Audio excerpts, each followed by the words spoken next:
Okay,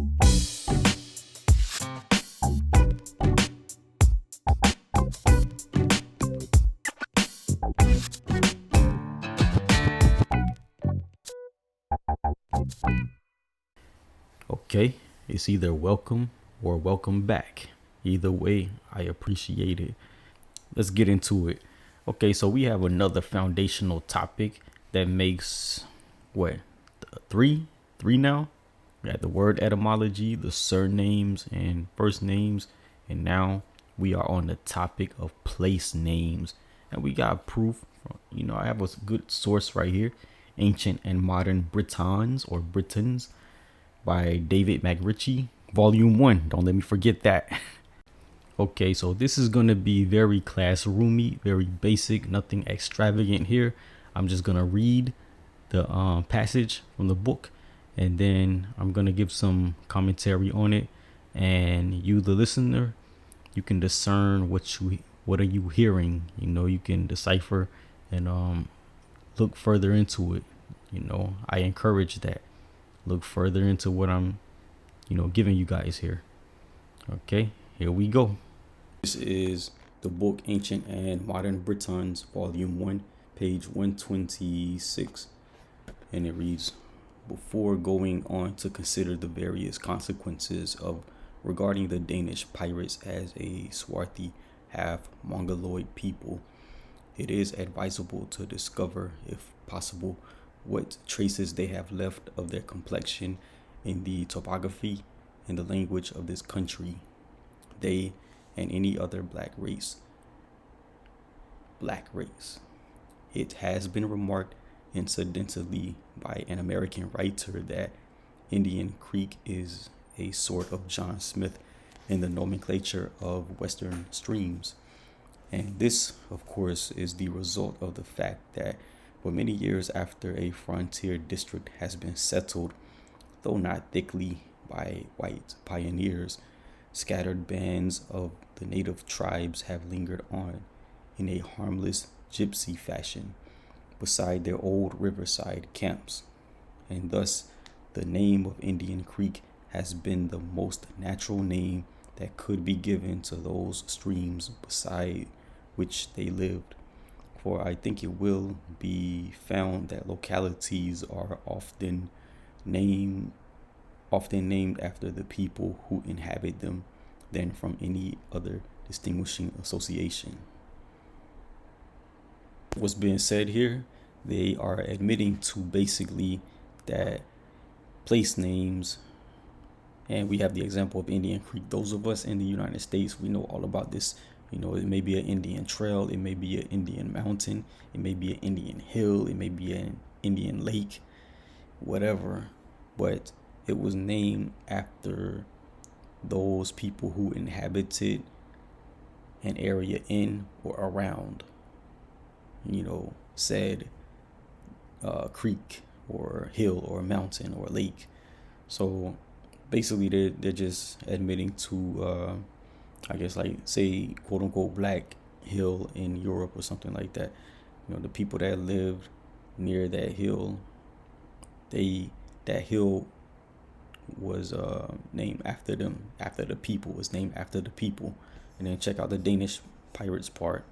Now we're gonna go over these Black Danes right here, and they admit they and any other black race. So I mean, we had three bands at minimum, three different types of swarthy people who lived in these areas.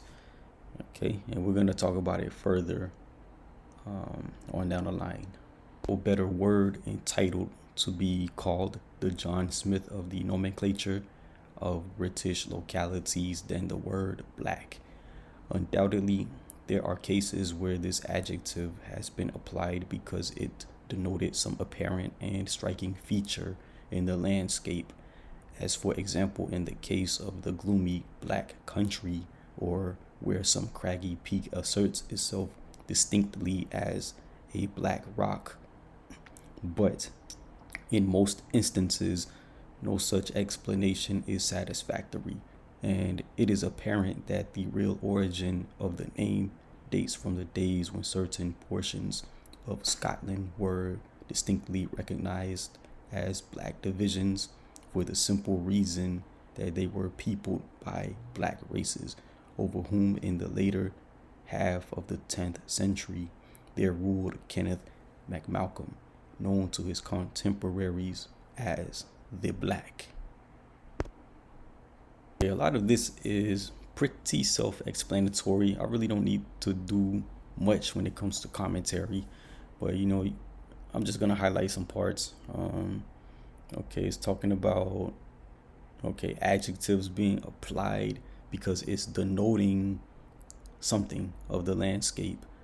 Now we all know about like the black country, and I think even in the US, like up in was it Minnesota, Milwaukee? I want to say Minnesota. You have like the black forests or something like that, or the black hills, the black lands or something. But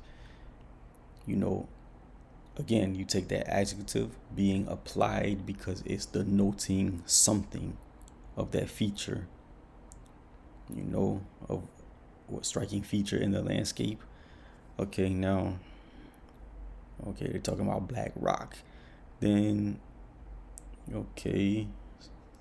scroll down right here. Portions of Scotland were distinctly recognized as black divisions for the simple reason that they were peopled by black races.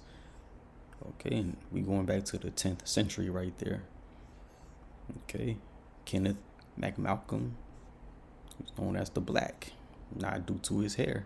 Okay, 127 of Ancient and Modern Britons, Volume 1 reads, one of the most convincing of these is the Black Isle of Ross-shire, otherwise known as Etterdale, which it has been already presumed is a token of the presence there of the Adder tribe.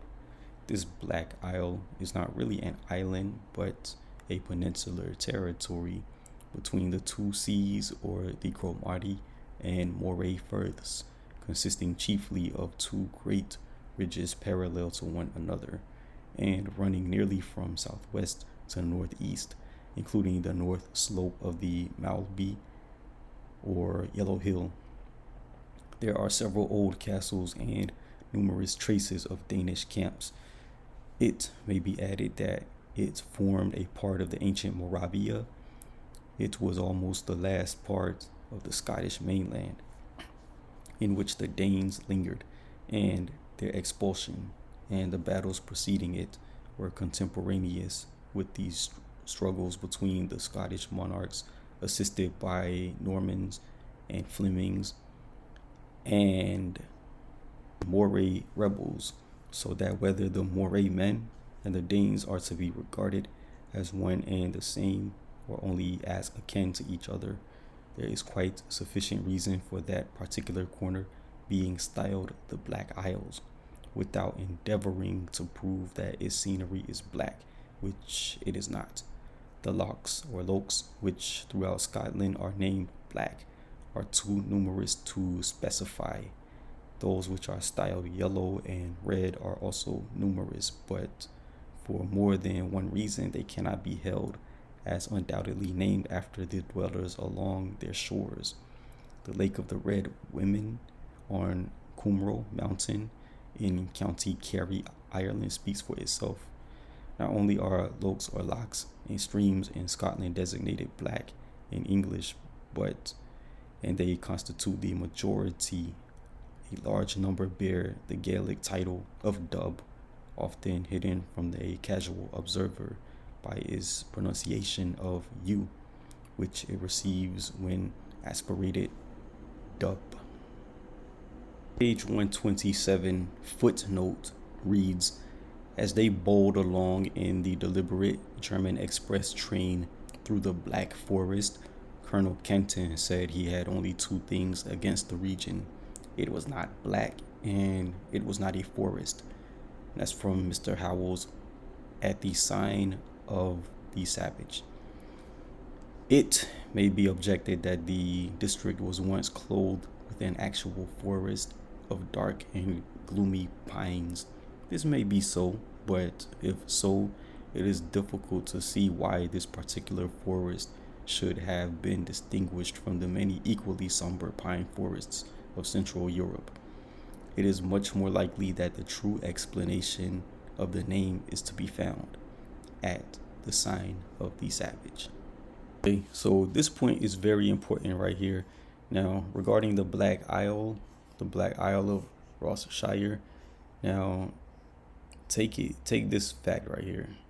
Okay, what is it? It's a token of the presence there of the Adder tribe. Okay, so put two and two together. Okay, so we know Edderdale, which is already in reference to the Adder tribe. Put that on in the Venn diagram right there. Okay, Adder tribe. Okay, so then Black Isle. What's the correlation? Okay, so if that's a token of the presence of the Adder tribe, and they call it the Black Isle. Okay, so does it connect? Okay, does it connect? And then it's talking about there are several old castles and numerous traces of Danish camps. Okay, but does it connect? Okay, so it talks about the Danes. They lingered, and keep in mind these people are called the Black Danes or the Black Heathens, Dub Ganti. Okay, now check out this footnote right here. Now, again, I had mentioned earlier about like the Black Forest and Indian Hills and all that stuff. Okay, now check it. The Black Forest, okay, in Germany, I guess, in Central Europe, rather, that's safer. Okay, the Black Forests in Central Europe, and it says that, okay, all right, so even if it was dark and gloomy, or it had dark and gloomy pines right there. Okay, this question: why this particular forest should have been distinguished from the many equally somber pine forests of Central Europe? Okay, so it can't be that, because there's others like that that don't share that name or that type of name. So it has to be something else. Okay, it's a token of the presence of who? That's the key right there. It's a token of the presence of who? So here's a good point in the blue highlights right there. It's talking about, of course, the Moray man and the Danes right there. They're regarded as one and the same or quite similar to one another. Now, they say that it is quite sufficient reason for that particular corner being styled the Black Isle. Now, some people are going to be like, they say that because of the scenery. It's dark and mysterious scenery and stuff. But then in this book is telling you about the scenery, okay, without endeavoring to prove that its scenery is black, and okay, which it is not. Okay, so take that notion right there, ball it up and throw it in the trash and put it to the incinerator, because that's a bunch of garbage right there. Talking about the scenery is black. No, it's talking about the people. It's a token to the people that inhabited the area. Simple. Now, this is another good point right here. Okay, the lochs and streams in Scotland designated black in English, but it's saying that they constitute a majority, and a large number they bear the Gaelic title of Dub. And we know from the surname videos that Dub, we know what Dub means. It means like black and dark. Okay, Swarthy. Okay, now let's move on. 128 continued. It reads, it is perhaps a mistake to say that in its English form, black is a common title of Scottish lochs, although a glance at an Ordnance Survey map is sufficient to show how common it is in Gaelic. But I see there is a black loch in the parish of Mearns, Ranfordshire, and another near Slamanan in the county of Stirling. It may be said that Highland lochs are really black in their PT depths, and this is so far true. Why, therefore, should one loch be distinguished from another by this title when all are alike black? So also it may be said that Pool U, or the Black Pool, might be applied to many a sullen and gloomy river bayou, but the places so named in Rossshire are formed by the sea, which is not black. And if the many black rivers in the United Kingdom got their titles from the somber aspect of their depths, what is one to make of the not infrequent black ford? For of course a ford is the shallowest and whitest portion of a river, and the several black fords cannot well have been designated after their color. Much more likely did they become known as the Black Fords for a reason akin to that which page 129 continued. Modern example has given to the Indian Ford on the Bow River, Saskatchewan, the title of Blackfoot Crossing. Excellent points being made here. Okay, now check this out. Zoom in. Okay, so some people may think that, okay, this whole premise is a mistake and we're in the wrong for thinking this right here when it comes to word witnesses and place names, bearing the black in its title or in its name. And they're gonna say, okay, this black logs right there, it's in reference to the very dark PT soil. Okay, now we can say, okay, that's true, but then again, why is one loch distinguished from another title wise when they all have the same characteristics? They're all black, all of those lochs have dark soil. So okay, why are you gonna say, okay, the one that's named black loch right here, why are you gonna say that's not the case when it comes to others? You may have another one that is like brown loch or golden loch or white loch or something. Why are you gonna say, oh, it's in reference to the soil when all the soil in every loch is the same color? Okay, now I like this point even more right here in green. Okay, so they say pool, was it U, or the Black Pool? Now that's what they say. They try to put this sullen, gloomy river bayou designation on it, but check this out. Okay, the places in Rossshire are formed by the sea, which is not black. So that pool U, what's going on there?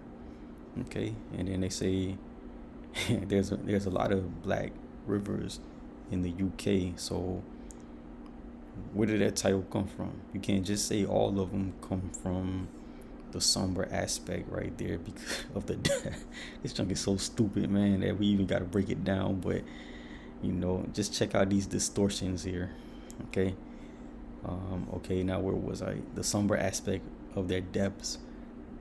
And so then a black ford. Now I love this point they made, because they say the ford is the shallowest and whitest portion of a river. So, and there's a lot of, or several black fords. So there's a disconnect right there.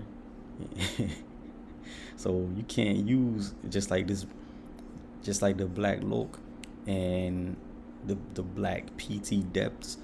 That's a good explaining the way of things, but you can't use that same logic when it comes to the black fords, because guess what? The color of the ford is not black. So what do you do now?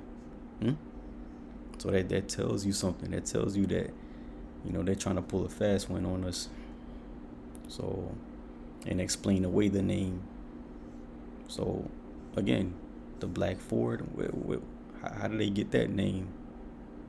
In 29, and it reads, Black waters are quite common in the British Islands. There are at least 5 in Ireland and 1 in Essex, while the towns of Blackburn and Blackpool bespeak their origin. These are well-known instances, but it is probable that the Ordnance Survey maps will reveal a great many more.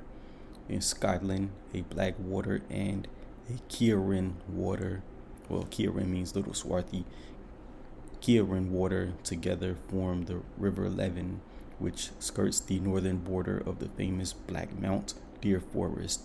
A black water runs down Glen Shee in Perthshire. There are 2 black waters in Kirkcudbrightshire, 2 Blackburns in the adjoining county of Wigtown, in which district there are many other black names. And in Sutherlandshire, the black water of Clyne has on its banks an ancient Pictish fortress known as Cole Castle, to testify to the presence there of the Blackamoor. We have more logic coming up. Now it talks about how black water is, you know, very common in the British Isles, and how there are 5 of them in Ireland. You know, Essex, Blackburn, and then Blackpool are some towns right there.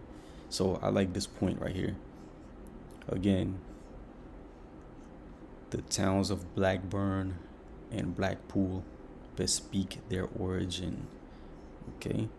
Now in Scotland you have Blackwater, and then just like what you learn in the surname and name video, you know, was his Kieran, Little Swarthy, you know, I mean, it tells you, it gives you a token of who inhabited those, you know, areas right there before. So what else? Okay, so you got a Black Mount, the Black Water, and then 2 black waters in this town of Kirkcudbrightshire. Okay, so you know, you got a lot of black names right there. Okay, and then they tell you the people. Okay, Blackwater. Okay, so you had a Pictish fortress known again, Cole Castle. Again, in that surname and names video, you know what Cole means, you know what it's alluding to. And then, you know, we have a people group right here, Pictish, the Picts right there. So that's enough of that. Continuing page 129, it reads, a so-called Pict work, i.e. Moore's work, a circular structure of large stones strongly fortified by a wall which stands on the left bank of the Black Burn, a mountain stream in the parish of Castleton, Roxburghshire, proclaims with equal distinctness that the river owes its title to the swarthy people who once dwelt beside it. Besides other Blackburns, there is a village of Blackburn in Linlithgowshire, a village of Blackford in Perthshire, and another in Midlothian. This last is situated in the neighborhood of Moreton Hall, where there are several tumuli, and near at hand are the Pant lands, i.e. paint lands, formerly Pict or Pipe lands, a name which still clings to the northeastern limit of Scotland, once known as Galib, or the land of the Gallies, or foreigners who, whether early Picts or later Danes, were painted Moors. Okay, and it reads the river forth from Aberfoyle upward is Avondale, the Black Water, and no one who has visited the charming little valley through which it sparkles would dream of saying that the name is derived from the color of So here's some more logic whenever someone says, "Oh, it's just alluding to the character of the people," or the town was just negative and dark and all that stuff and other trash that they want to say. Okay, intellectual subterfuge. Okay, none of that here. We know how to beat that to the side, man. Okay, now check this out. Okay, Roxburghshire and then Blackburn and okay. Now what it says. Okay, that river right there. Okay. That river owes most of these titles in general, they owe its title to the Swarthy people who once dwelt beside it, around it, in it, if it's a town. Okay, so the village of Blackburn, okay, the village of Blackford, okay, Moreton Hall, okay, because they call them Moors also. Pig's work, Moor's work, and we know where Morrow and all that stuff was. Okay, Pentlands, picked Pitelands. Okay, what else? Okay, Dubgall, Dubgenty. Okay, so Galis or foreigners. Okay, the Danes right there, painted Moors. Okay, all interesting stuff. I hate doing that to y'all, but we got some important stuff to go over. The book is for sale on Amazon, but we're gonna proceed with page 130 right here, and it reads, of other Scottish rivers showing a like pedigree, there may be named the Black Esk, the Black Cart, the Black Adder, each of which has a companion white stream of the same name, the Black Devon, and the Black Maggot Water, each of which has a companion bearing no distinctive forename. And it may be noted that the Blackadder flows through the district known as the Merse or Marsh, and that the Avondale was one of the chief rivers of those marsh dwellers, or Maetai, the swarthy Damnonai. Of miscellaneous black names, there are a great many. Without leaving London, one can see Blackwall and Blackheath, neither of which is any blacker than the rest of the metropolis. The latter is less so, but the Danes encamped upon the heath during the year 1011 AD, which will easily account for the origin of its name. In Cumberland, there is a Black Combe, and in Brecknockshire are the Black Mountains and the Black Forest. Such names as the Black Lions, of which, as of Black Heads, there are two, and Black Rock and Black Bald Head, all in Ireland, may and probably do bear only a superficial meaning. There can be no doubt as to the paternity of the appellations attached to the following places in Scotland: Black Cairn, a hill surmounted by a large cairn; in Rain Parish, Aberdeenshire, Black Castle, the northern summit of Cocklaw Hill; in Innerwick Parish, East Haddingtonshire, it takes its name from remains of an ancient fort, Black Castle, and ancient camp; in Greenlaw Parish, Berwickshire, on a precipitous bank at the confluence of Faugrist Burn and the Blackadder. An entrenchment commences opposite to it on the right bank of the Blackadder, and in the southerly reach of it is called Black Dykes, Blackchester, and ancient Oval Camp; in Lauder Parish, Berwickshire, Black Hill, a hill in Crawford John Parish; Lanarkshire, 2 consecutive circles are traceable on it. Black House, a range of mountains on the natural border of Selkirk and Peeblesshires. This region from so early a period as the time of Malcolm Seymour belonged to the family of Douglas, or Black Swarthy, and appears to have been used by them as both a fastness and a hunting ground. Blacklaw, a ruined tower of the Douglases of Fingland. Black Quarter, the territory now forming Port Patrick Parish, Wigtownshire.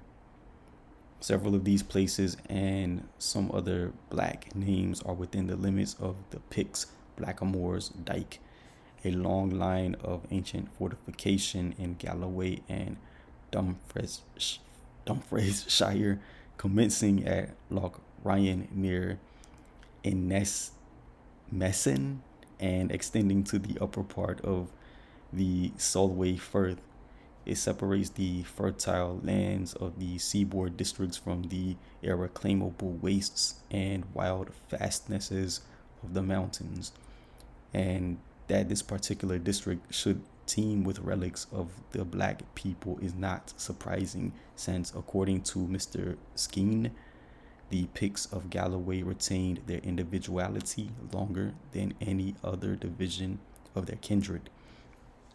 Blackness on the southern shores of the Firth of Forth is clearly an example of those names which have not been derived from any natural feature, and another such is Blackup Scars in the Moorfoot Hills, where a circle of tall stones 70 or 80 feet in diameter and 3 large rings or ditches about 50 paces in diameter remind one. Okay, that's enough of that. We're gonna go to that footnote right there, and the footnote reads, there must always be a little uncertainty attending such surnames as this.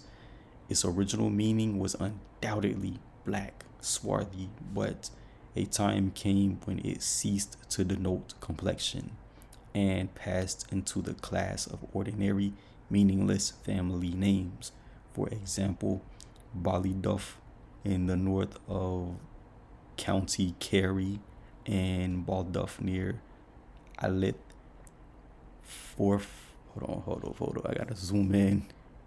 Can't even see, man. Oh, jeez. Okay, Forfarshire each signified the black town, but Dufftown in Banffshire is more likely the town of the Duffs, the name having been given at a period when this had become a clan name irrespective of complexion. Again, this is really logical stuff here, man. So don't let anybody tell you that, oh, this is pseudo or played out, or, you know, when people come across this information, they're gonna try to discredit the author easily. We can see that coming a mile away. But these facts right here, when you weigh and balance these facts, weigh these facts against the newer contemporary explanations where they explain things away, this stands up all day, every day, and twice on Sunday. Is that how it go? Well, anyway, let's get into it. I like this. Okay, of the other Scottish rivers. Now this is the point. It shows a like pedigree. Okay, what's that pedigree? Okay, the Black Esk, the Black Cart, the Black Adder. Okay, the Black Devon, the Black Megget. Okay, so, okay, what else? Okay, of these black names, there are a great many without leaving London. You can see Black Wall, Black Heath. Okay, So and then we know right here, the Danes, they encamped upon the heath that's named Black Heath. Okay, isn't that something? It's gonna make people's heads explode because, like the Last Kingdom. great, great show. I love that show, but it's a lot of you know, rewritten history as far as the people. It's a lot of swapping going on. And you know how they got crazy over this what was that, Jada's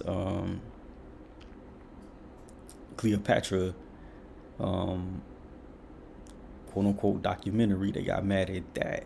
The internet went crazy, or YouTube went crazy. Egypt went crazy over that, but nobody goes crazy over this right here. It's sickening, to be honest with you. But and the Anne Boleyn thing, I have a lot about that. I'm definitely gonna make sure I have a thorough beat down, met it out to a lot of people, man. I'm gonna have that in mind anyway. But just check these things, man. Okay, the Danes encamped. Now the Danes, they were in these areas around London, or they encamped in this area, and then it's called the Black Wet. Let me go again. Black Heath. Okay, now these Danes, they encamped upon the heath. Okay, now that should tell you, man, they were called Dub Genti? The Black Heathens. Jeez. I mean, this stuff is crazy, man, but I want you, the listener, to know what I know. Because, I mean, hey, we'll change this whole thing, man. Okay, back to this. Okay, you got the Black Mountains and the Black Forests. Okay, the names Black Lions and Black Heeds, and it was two of them. Black Rock, Black Bald Head again. I mean, and that's in Ireland. And we're gonna get up into Ireland too, and who inhabited Ireland, who was the first to inhabit that area. Scotland, all of that, Wales. Shoot, they need to stop playing, but they not. So whatever happens. We're gonna have to intellectually drag these people. We want to be bullies intellectually, man, because it's been too long. Okay, next point. So we have some more logic right here, backed up with facts and evidence. When something happens one time, it's a coincidence, right?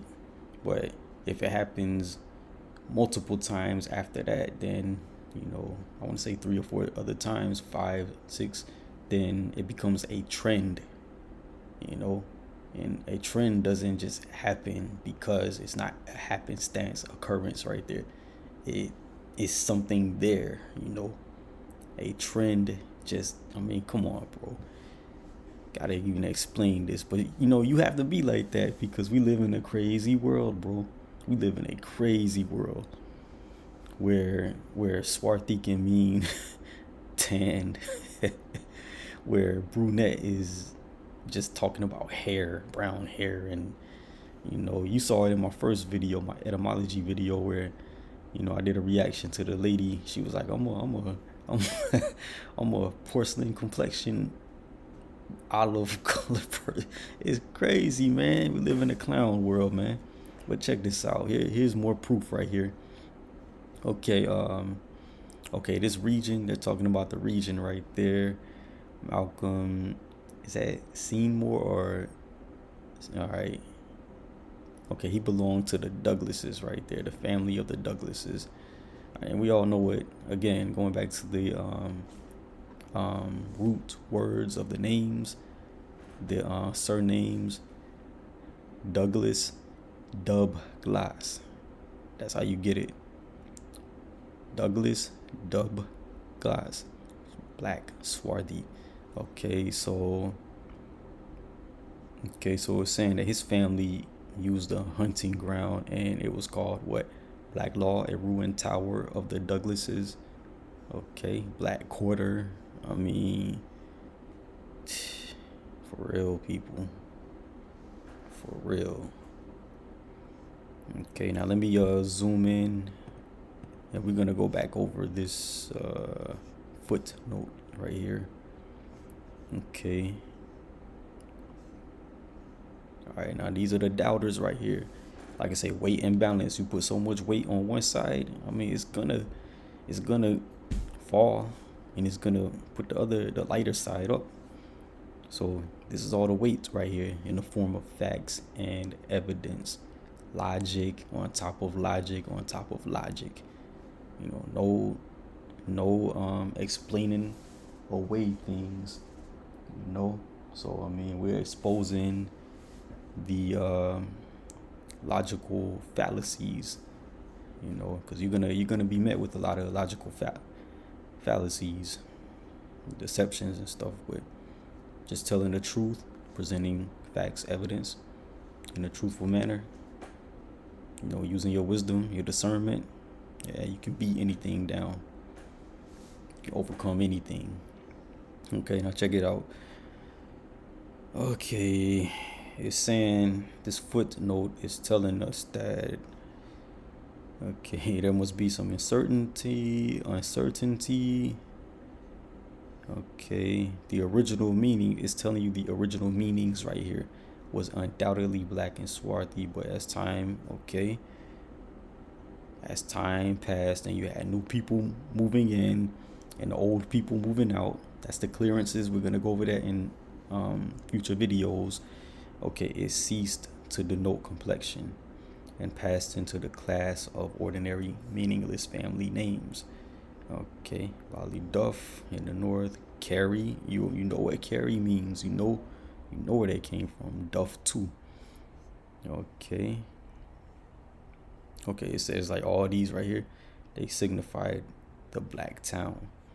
But Duff Town, the town of the Duffs. What do you? We know what the Duffs mean. So, okay. Chapter 8, page 132 continues. Several remarkable cairns or tumuli and a distinct druidical circle in the neighborhood of the Black Crag at New Cumnock, Ayrshire, point to a like comparison. In this vicinity, too, one of the black waters finds its source, and another hill bears the somewhat puzzling name of Black Larg near Moorbattle, Roxburghshire. There is a Black Dean Hill and a Black Wood Hill in Nithsdale. Finally, to complete this black list, there are such places as Blackhernside in Fife, Black Rig in Dumfriesshire, and Black Ridge in Linlithgow, and in Peeblesshire, Black Barony, the ancient home of the family de Moravia, while among the mountain peaks that enclose Glen Almond, Perthshire, there are two bearing the names of Mill Na Du and Craig Na Du, that is to say, the hill and the crag of the blacks. Let me say it again, of the blacks. Here then we have a large class of names, of which most of the samples just given are quite meaningless if they do not bear reference to the inhabitants of the districts they denominate. It is true that in many similar cases the designation black refers solely to some natural feature, and that in some others the application of the term is doubtful. So I'm going to reiterate, because this thing is doing a good job of beating a dead horse. Okay, now check this out right here. It talks about a distinct druidical circle.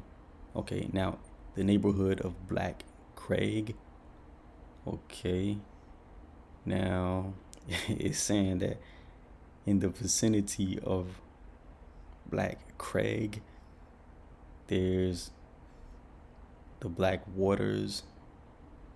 Okay, and then another hill named Black Larg. Okay, and it's funny because the name is Moorbattle in Roxburghshire.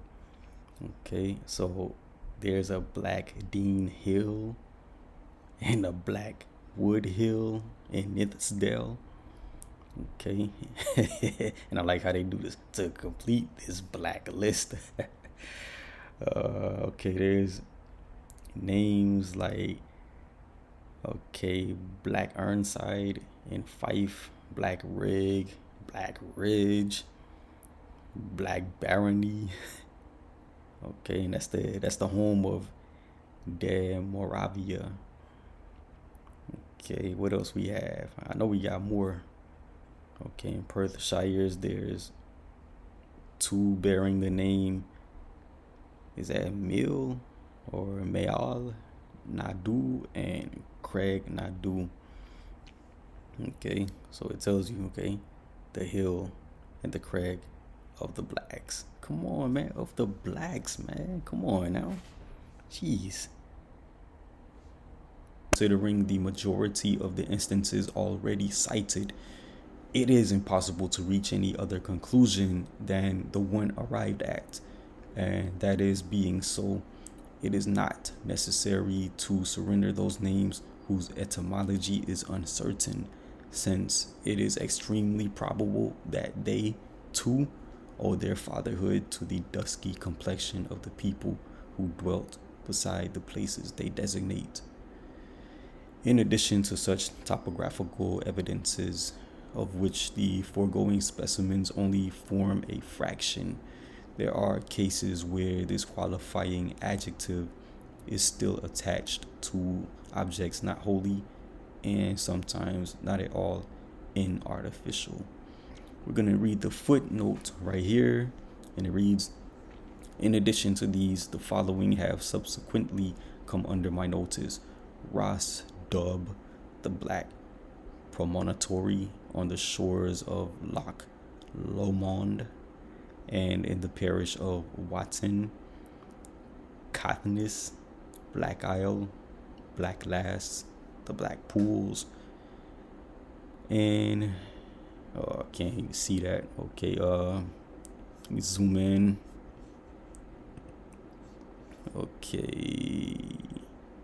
Okay, Druin Dub, the Black Mount, all of which latter places are contiguous, while to the south of them and quite near and are various dub locks.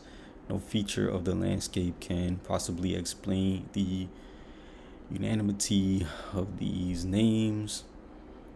It is unnecessary to cite further examples, but the Ordnance Survey maps abound in such cases.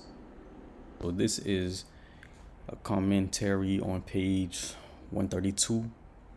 You know, I got an A and B portion. All right, now check this out right here. We're gonna zoom into this part. Okay, now look at the bottom portion right there. Okay, it says okay, we have a large class of names of which most of the samples just given are quite meaningless if they do not bear reference to the inhabitants of the districts they denominate. Okay, that's an important point right there. It is true that in many similar cases, the designation black refers solely to some natural feature, and that in some others, the application of the term is doubtful. Okay. Now, the people that's against this, they're jumping up with joy right there. But here we go. After considering the majority of the instances already cited, it is impossible to reach any other conclusion than the one arrived at. And this being so, it is not necessary to surrender those names whose etymology is uncertain, since it is extremely probable that they too owe their fatherhood to the dusky complexion of the people who dwelt beside the places they designate. Okay. Now we got I like this one here. Ross Dub. Okay. Black Isle, Black Lass, Black Pools, Drew and Dub, the Black Mount. Okay. Yep. So we are now in chapter 13 of the book Ancient and Modern Britons, volume 1, and the page is 222. That's page 222, and it reads, "It is difficult to learn what the earliest form of the word was. Dr. Armstrong gives an obsolete Gaelic grim or grin, meaning war, and also grama, morose, dark, gloomy, while Professor Skeet, or Skate, let's just say Skate, includes gram, wrathful, and grim, ugly, grim, along with the kindred grim or grum. What was that? Lamp black, grime, among Danish roots. The antiquary Pinkerton derives the name of the Grampian Hills from the Danish gram, a warrior. All of these meanings could no doubt be reconciled if the name was originally the property of the Danes or other Dub Gauls, to whom it signified war and warrior. It is easy to see how the same word would mean to their opponents once they became acquainted with it: ugly, wrathful, and black. The chief features of those black strangers, wherever we get a sight of them from the opposite side in history or tradition, and that is signification of black survived until a generation ago, was shown by two quotations on a previous page. The chief associations of the word then were blackness, ugliness, and surliness, and its history in this country seems clearly to prove its connection with one division or another of the black foreigners. Okay, so the cat is already out of the bag. Here's some more comments on this. It's kind of interesting right here that, okay, the Gaelic grim, okay, and see what else it means. Okay, they say it's going to mean war, but it also means morose, dark, gloomy, in reference to the complexion of the people. Okay, and it's, okay, the Danish roots right there. So, okay, the Danes or other Dub Gauls, black heathens, that's what they say, black heathens. Okay, so they're acquainted with that. They spoke so negatively about them because, they were the opposition of the Danes. They were being bullied by the Danes. The Danes were piratical people. Okay. All right. The chief features, the black strangers. Okay. So what it say? Okay. Its history in this country seems clearly to prove its connection with one division or another of the black foreigners. Okay. These were swarthy people, tawny people, dusky people, brunette people, sallow people. Okay, so skip down a little bit and we're gonna start where the green is at. Okay, it reads, in the counties of Hampshire, Wilts, and Berks, a similar wall with a somewhat similar history is locally called the Grimsdyke.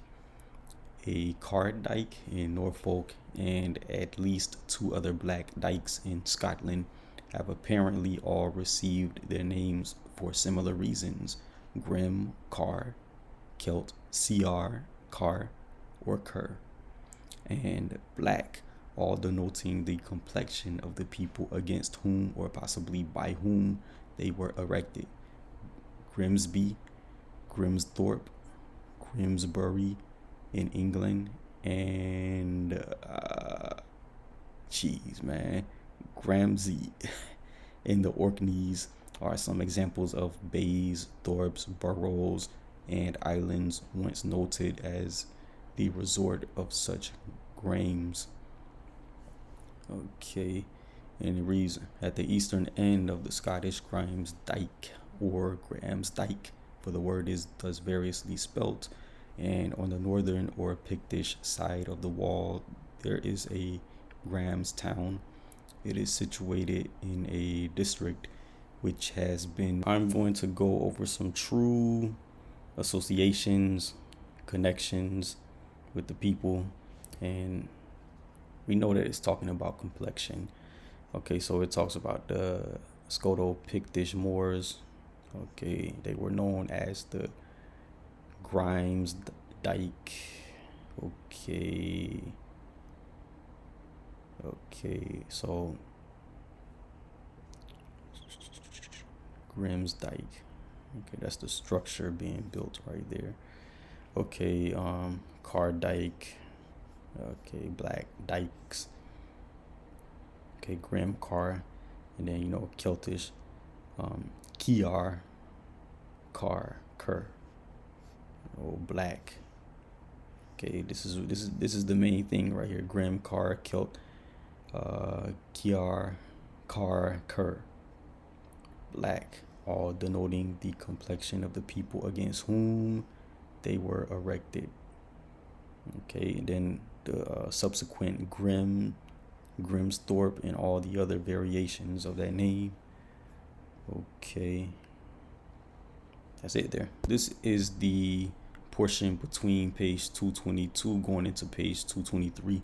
Now I'm gonna read this neighborhood, now dry land, was the habitat of the Pictish marsh dwellers against whom Severus fought. Those swarthy, almost naked savages who fought like modern Zulus with spears and long, narrow shields, who, I'm gonna skip that part. Okay, shot their light skin canoes. All right, let me just go to, besides this, Grahamstown once stood the temple which was known to another people as the Falkirk or Aglaeas. Break, the church of the speckled people. Okay, those Grames being Moors, blacks, browns, cars, dows, or doves, dove glasses, dove galls, and falls may readily have branched out into numerous families bearing those names, which, though at first appellative, would gradually become fossilized into ordinary surnames, devoid of any literal meaning.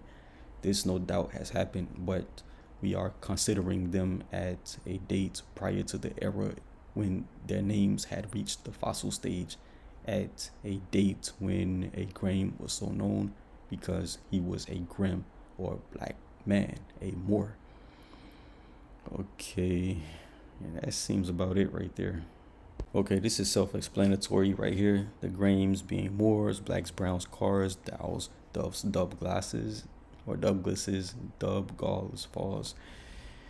Okay, but eventually their surnames were fossilized and were turned into ordinary surnames that really didn't mean much. But at that time, at that date right there, a Grame was known because he was a Grim or a black man, a Moor.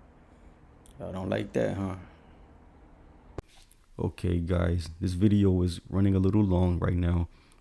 Now, I thank you so much for listening to this place name video right here, the word witnesses. This is definitely a foundational video, so you can pair this information up, or this video up, with the word etymology video and even the surname video, the surname and first name videos right there. Have the etymology, the surnames, and the place names. That's 3 of 3 right now, and we have a couple of more foundational videos that are kind of come full circle and kind of show the big picture when it comes to information, so that you guys can start, you pair all this up.